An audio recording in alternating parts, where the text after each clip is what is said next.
Yang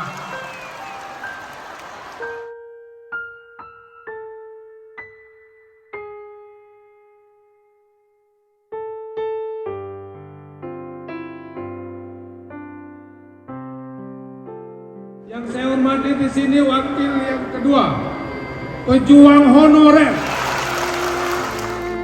Hidup guru.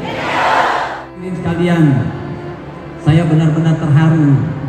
Ada magnet tersendiri ketika berhadapan dengan para guru sekalian. Selanjutnya kami tahu persis perjuangan Anda ketika COVID-19. Bagaimana Anda harus menguasai era digitalisasi. Ini merupakan langkah awal terhadap pengangkatan guru para honorer. Bapak Ibu hadirin sekalian, sebagai tenaga P3K tanpa tes Bapak Ibu sekalian. Untuk itu tolong betul disyukuri ini.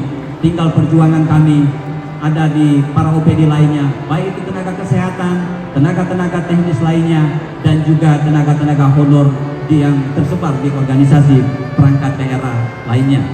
Sebelum saya akhiri kata sambutan, tolong camkan ini semua.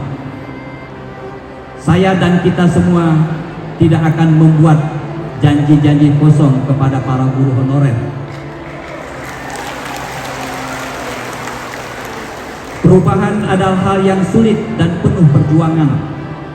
Satu hal yang pasti, saya dan kami dengan Pak Julinto akan berjuang untuk kemerdekaan dan kesejahteraan guru honorer, terutama para guru yang ada di Kota Palembang. Amin hamdan wajidan hamdan yuwafi ni'amahu wa yukafi kami Allah serta kata paling para judewa. Hadir juga bersama kami Allah Bapak Ketua PGRI Sumatera Selatan Bapak Ahmad Julinto. Kami mohon kepadamu ya Allah, berikan kesehatan kepada mereka berdua ya Allah.